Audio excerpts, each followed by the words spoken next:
ಎಲ್ಲರಿಗೂ ನಮಸ್ಕಾರ. ನೀವೇನಾದ್ರೂ ಶೇರ್ ಮಾರ್ಕೆಟ್ನಲ್ಲಿ ಇನ್ವೆಸ್ಟ್ ಮಾಡ್ತಾ ಇದ್ರೆ 2025ರಲ್ಲಿ ಆಗಿರುವ ಈ ರೋಲರ್ ಕೋಸ್ಟರ್ ಬಗ್ಗೆ ನಿಮಗೆ ಐಡಿಯಾ ಇರುತ್ತೆ.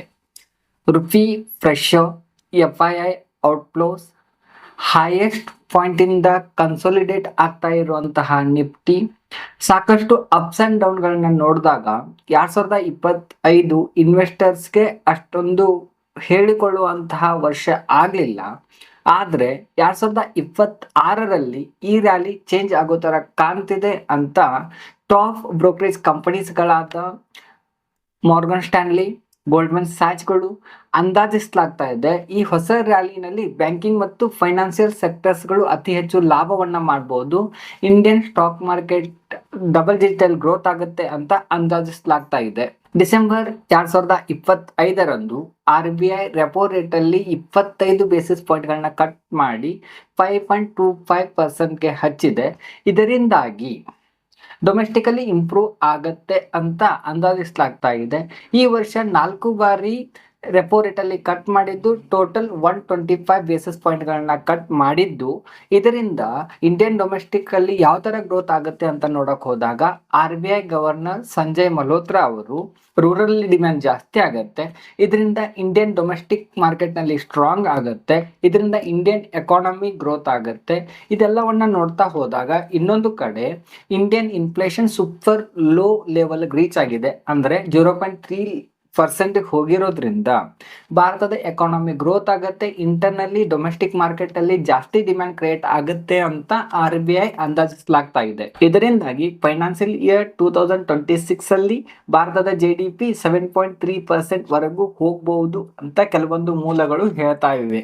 ಫಾರಿನ್ ಇನ್ಸ್ಟಿಟ್ಯೂಷನಲ್ ಇನ್ವೆಸ್ಟರ್ಸ್ಗಳು ಭಾರತದ ಮಾರ್ಕೆಟ್ ಅನ್ನ ಬಿಟ್ಟು ಹೊರಗಡೆ ಹೋಗ್ತಾ ಇದ್ದಾರೆ. 2025ರಲ್ಲಿ ಸುಮಾರು 1.8 ಬಿಲಿಯನ್ ನಷ್ಟು ಹಣವನ್ನ ಹೊರಗಡೆ ತೆಗೆದಿದ್ರೆ, ಇದರ ಅಪೋಸಿಟ್ ಆಗಿ DII ಮತ್ತು ಡೊಮೆಸ್ಟಿಕ್ ಇನ್ಫ್ಲೋ, ನಾವೆಲ್ಲ ಏನು SIP ಕೊಡ್ತೀವಲ್ವಾ, ಇದು ಏನಾಗ್ತಿದೆ ಅಂತಂದ್ರೆ ಫಾರಿನ್ ಔಟ್ಫ್ಲೋಗೆ ಈ ಡೊಮೆಸ್ಟಿಕ್ ಇನ್ಫ್ಲೋ ಬಂದಿರೋದು ಇಂಡಿಯನ್ ಮಾರ್ಕೆಟ್ ನ ಸ್ಟೇಬಲ್ ಆಗಿರೋ ತರ ಕಾಣ್ತಾ ಇದೆ.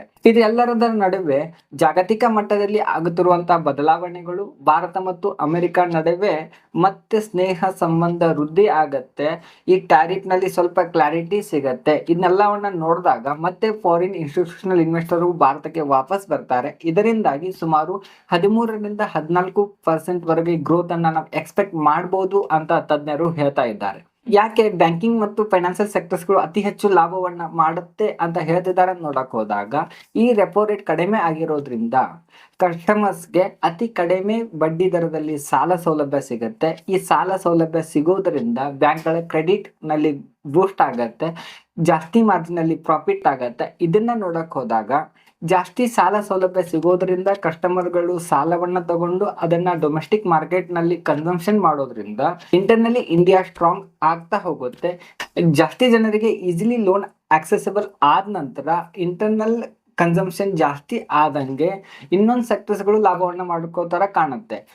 ಆಟೋಮೊಬೈಲ್ಸ್, ಪವರ್ ಸೆಕ್ಟರ್ಗಳು ಈ ಡ್ರೈವ್ ನಲ್ಲಿ ಇವರ ಜೊತೆ ಹೋಗೋ ತರ ಕಾಣುತ್ತೆ. ಯಾವ ತರ ಅಂತ ನೋಡಕ್ ಹೋದಾಗ ರೂರಲ್ ಅಲ್ಲಿ ಡಿಮ್ಯಾಂಡ್ ಜಾಸ್ತಿ ಆದಂಗೆ ಎಲೆಕ್ಟ್ರಿಕ್ ವೆಹಿಕಲ್ ಗಳ ಡಿಮ್ಯಾಂಡ್ ಜಾಸ್ತಿ ಆಗ್ತಾ ಇದೆ. ಇದರಿಂದ ಆಟೋ ಸೆಕ್ಟರ್ಸ್ಗಳು, ಅದರ ಜೊತೆ ಈ ಎಲೆಕ್ಟ್ರಿಕ್ ವೆಹಿಕಲ್ ಗಳಿಗೆ ಸಪೋರ್ಟಿವ್ ಸೆಕ್ಟರ್ ಆಗಿರುವಂತಹ ಪವರ್ ಮತ್ತು ರಿನ್ಯೂವಬಲ್ ಎನರ್ಜಿ ಸೆಕ್ಟರ್ಸ್ ಗಳಲ್ಲಿ ಗ್ರೋತ್ ಕಾಣೋ ತರ ಕಾಣುತ್ತೆ. ಇದರೆಲ್ಲರ ನಡುವೆ ಭಾರತ ಮತ್ತು ಅಮೆರಿಕ ನಡುವಿನ ಈ ಟ್ಯಾರಿಫ್ ವಾರ್ ಏನಿದೆ, ಇದಕ್ಕೇನಾದ್ರೂ ಕ್ಲಾರಿಟಿ ಸಿಕ್ಕರೆ ಭಾರತದಲ್ಲಿರುವಂತಹ IT ಸರ್ವಿಸ್ಗೆ ಮತ್ತೊಮ್ಮೆ ಡಿಮ್ಯಾಂಡ್ ಜಾಸ್ತಿ ಆಗತ್ತೆ. ಭಾರತದ IT ಸರ್ವಿಸ್ಗೆ ಡಿಮ್ಯಾಂಡ್ ಜಾಸ್ತಿ ಆಯ್ತು ಅಂತಂದ್ರೆ ಈ ನಿಫ್ಟಿನಲ್ಲಿ ಫೈನಾನ್ಷಿಯಲ್ ಸೆಕ್ಟರ್ ಮತ್ತು ಈ IT ಸೆಕ್ಟರ್ಗಳು ಜಾಸ್ತಿ ವೇಟೇಜ್ ಅನ್ನ ಹೊಂದಿರೋದ್ರಿಂದ ನಿಫ್ಟಿ ಸುಮಾರು 29,000ರಿಂದ 30,000ವರೆಗೆ ಹೋಗ್ಬಹುದು ಅಂತ ಅಂದಾಜಿಸಲಾಗ್ತಾ ಇದೆ. ನಮ್ಮ ಈ ಯೂಟ್ಯೂಬ್ ಚಾನೆಲ್ ನಲ್ಲಿ ಇದೇ ರೀತಿ ಶೇರ್ ಮಾರ್ಕೆಟ್ ರಿಲೇಟೆಡ್ ನ್ಯೂಸ್ಗಳನ್ನ ಅತಿ ಸರಳವಾಗಿ ಎಕ್ಸ್ಪ್ಲೇನ್ ಮಾಡುವಂತ ಪ್ರಯತ್ನವನ್ನ ಮಾಡುವ ಹೊಸ ಒಂದು ಯೋಜನೆಯನ್ನ ನಾವು ಹಾಕೊಂಡಿದ್ದೇವೆ. ನಿಮಗೆ ಈ ವಿಡಿಯೋ ಇಷ್ಟವಾಗಿದ್ರೆ ಲೈಕ್ ಮಾಡಿ, ಶೇರ್ ಮಾಡಿ ಮತ್ತು ನಮ್ಮ ಚಾನೆಲ್ನ ಸಬ್ಸ್ಕ್ರೈಬ್ ಮಾಡಿ. ಧನ್ಯವಾದಗಳು.